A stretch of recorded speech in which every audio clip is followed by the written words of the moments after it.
선한 사람 TV를 애청하고 계시는 국내외에 계시는 성도 여러분 평안하십니까?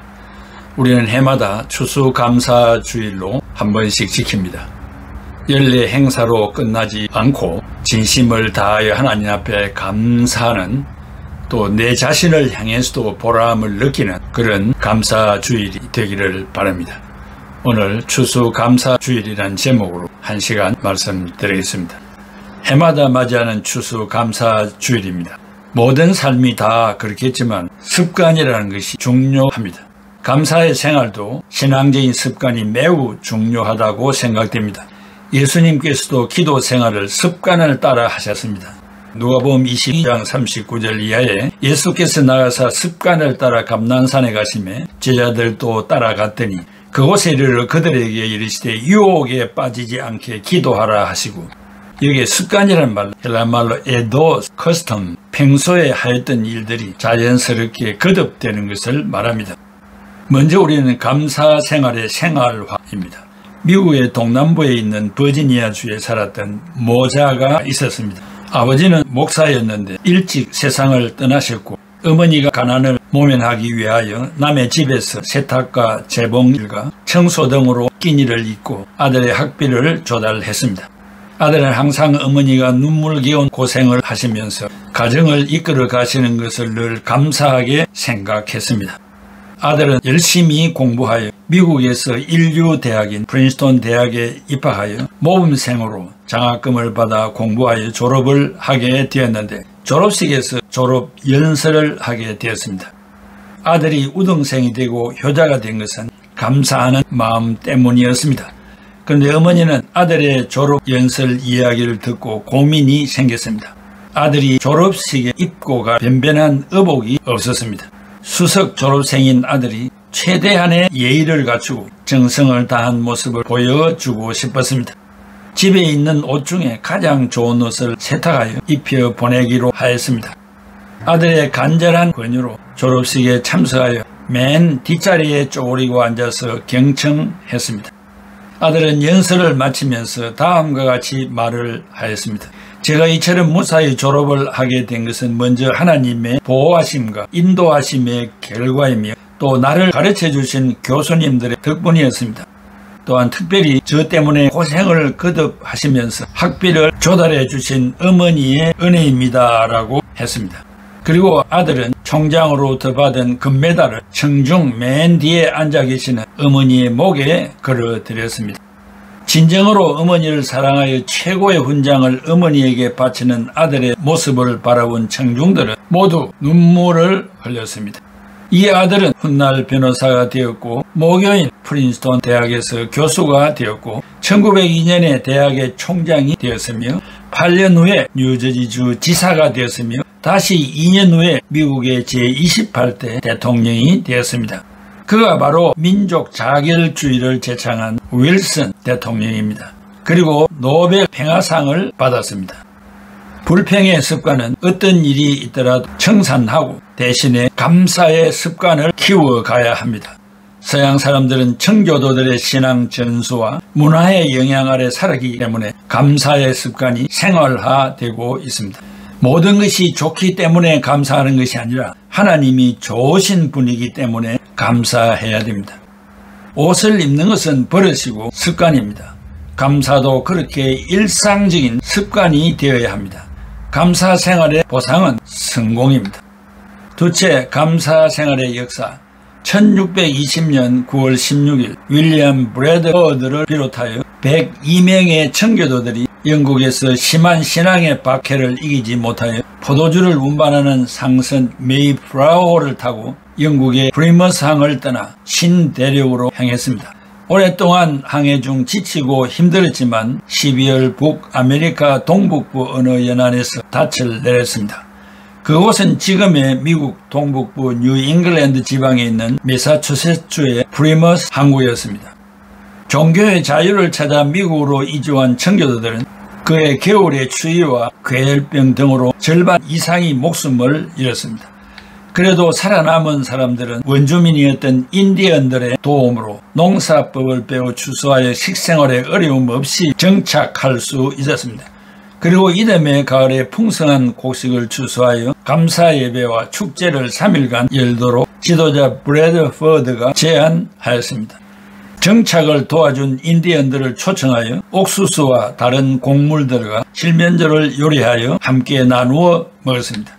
그 이후 1680년대 초까지 뉴잉글랜드 지방 교회 지도자들은 칠면조 고기를 먹으며 추수 감사절을 공식 행사로 지켰습니다. 1789년 미국 초대 대통령 조지 워싱턴이 추수감사절을 매해 11월 26일로 정하고 국경일로 제정했습니다. 그러나 정권이 바뀌어 미국의 제3대 대통령이 토머스 제퍼슨이 영국의 관습이라고 하여 폐지했습니다. 그러다가 74년 후 1863년 미국의 제16대 대통령인 에이브러함 링컨이 11월 마지막 주 목요일을 추수감사주간으로 정했습니다. 그 후 제32대 대통령 프랭클린 루즈벨트가 추수감사절을 앞당겨 달라고 부탁한 상인들의 요청을 수용하여 11월 넷째 주 목요일로 변경했습니다.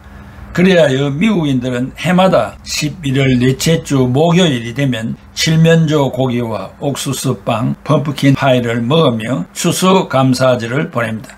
한편 캐나다는 10월 둘째 주 월요일을 추수감사절로 지킵니다. 영국은 8월 1일에 지킵니다. 한국은 11월 셋째 주 주일에 지킵니다. 일부 한국인들은 추석과 함께 지키면 좋겠다고 제안하기도 합니다. 셋째, 우리의 감사생활. 세계 제2차 대전 당시 해롤드 러셀이라는 공수부대원이 있었습니다. 그가 전투에 나갔다가 포탄에 맞아 그만 두 팔을 모두 잃고 불구자가 되었습니다. 지금까지 건강했던 몸을 한순간에 잃고만 그는 참혹한 좌절에 빠져들면서 자책감에 사로잡혔습니다.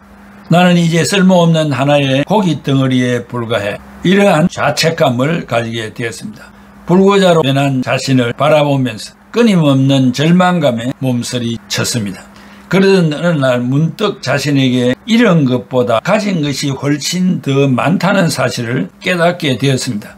그것은 아직도 해야 할 일이 많은 가치 있는 존재라고 여겨졌습니다. 그는 지체하지 않고 의사를 찾아가 의수를 양쪽 팔에 달았습니다. 그 후 그는 눈물겨운 노력 끝에 의수로 타이프를 칠 수 있었고 자신이 걸어온 인생 역정을 글로 쓸 수 있었습니다. 그가 쓴 글이 세상에 널리 알려지자 이번에는 그의 스토리를 영화로 만들겠다는 사람이 나타나기도 했습니다. 그리고 그를 영화에 출연시키겠다고까지 했습니다. 비록 불구의 몸이었지만 그는 직접 영화의 주연으로 출연하여 정성을 다해 혼신의 힘으로 연기를 했습니다. 그 영화가 바로 1946년 제작된 우리 생애 최고의 해라는 영화입니다. 혼신을 다한 연기 덕분에 일약 스타가 되었습니다. 영화 배우라면 누구나 선망의 대상이 되는 아카데미 시상식에서 나무조연상과 특별상을 수상하여 오스카를 2개나 동시에 따내는 진기록을 수립했습니다. 그는 거기서 받은 상금을 참전 상위 용사를 위해 전액 기부했습니다. 시상식이 끝난 후 어떤 기자가 찾아와 그에게 물었습니다. 러셀 선생님, 당신의 신체적인 조건이 혹시 당신을 절망케 하지는 않았습니까? 그러자 그는 결연한 태도로 대답했습니다. 아닙니다. 육체적 장애가 나에게 도리어 가장 큰 축복이 되어 주었습니다. 여러분들도 언제나 잃어버린 것만을 계산할 것이 아니라 자기에게 남아있는 것을 생각하고 하나님께 감사하며 살면서 남은 것을 사용할 때 언젠가는 잃은 것의 10배보다도 더 많은 것을 보상받을 수 있을 것입니다. 좌절을 딛고 일어서서 인생의 찬란한 꽃을 피운 사람들의 공통분모는 러셀의 고백처럼 실패했을 때 잃어버린 것에 집착하며 좌절한 것이 아니라 남아있는 것들을 더 소중히 여겼다는 것에 주목해야 합니다. 절망은 희망의 또 다른 이름입니다. 잃어버린 것에만 눈을 돌릴 때 그곳에는 오직 절망과 불가능밖에 없습니다. 그러나 이런 것을 넘어 자신이 갖고 있는 것을 세워보면 더 많은 가능성이 언제나 기다리고 있음을 알 수 있습니다. 사람들은 간혹 힘들다고 말을 합니다. 더 나아가 자신의 미래에 대한 절망도 합니다. 그러나 희망과 절망의 경계선은 관점의 차이에 있을 뿐입니다. 만약 절망의 어둠만을 보고 있다면 그 사람은 자신을 비추는 희망의 빛을 보지 못하게 될 것입니다. 그러나 반대로 희망의 빛을 보고 있다면 그 사람은 자신의 절망을 볼 수 없게 될 것입니다. 참으로 절망 앞에서 붙잡은 감사는 평범한 생활에서 느끼는 감사와 비교가 되지 않습니다. 우리 인생에는 절망과 희망 그리고 불평과 감사는 늘 함께하고 있으므로 그 어떤 일을 하든 희망하는 것은 절망하는 것보다 낫고 감사하는 것은 불평하는 것보다 낫습니다. 가능성의 한계는 그 누구도 측량할 수 없는 것이기 때문입니다. 세상에 절망하는 것보다 더 큰 어리석은 것은 없습니다. 그리고 불평하는 것보다 더 큰 어리석은 것은 없습니다. 작은 희망과 감사라도 놓지 않고 간직하면서 차근차근 그 싹을 키워나간다면 그것이 행복이고 성공이고 축복입니다. 꾸준히 그것을 위하여 노력하는 자에게 놀랍고 초월적인 역사가 나타납니다. 오늘도 매사에 감사합시다. 사랑하는 성도 여러분, 돌아오는 주일은 감사 주일입니다. 하나님 앞에 1년 동안 우리에게 주신 영적인 축복과 또 육체적인 건강의 축복과 직장 생활과 사업의 터전과 손으로 하는 모든 일에 축복하신 하나님을 높이 찬양하고 감사하는 감사 절기가 되기를 바라며 하나님 앞에 부끄러움 없는 감사의 표시가 있기를 바라고 또 내 스스로를 바라보고 잘하였노라 칭찬하는 감사 절기가 되기를 바랍니다. 기도하겠습니다. 고마우신 아버지 하나님, 은혜와 사랑을 감사합니다. 금년 한 해도 우리의 생명을 연장시켜 주셔서 이 11월 제체 주일 추수감사 주일로 지키게 하시고 또 동참케 해 주신 일을 감사합니다. 우리의 마음을 드립니다. 또 우리의 마음의 표시를 물질로 드립니다. 받아주시고 직장생활과 사회생활과 사업과 하는 모든 사역에 건강함이 있게 하여 주시옵소서. 예수 그리스도의 이름으로 기도하옵나이다. 아멘. 찬송하자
눈이 닿는 우주 공간에 손이 닿는 구석구석에 우리 주님 주신 열매 우리 주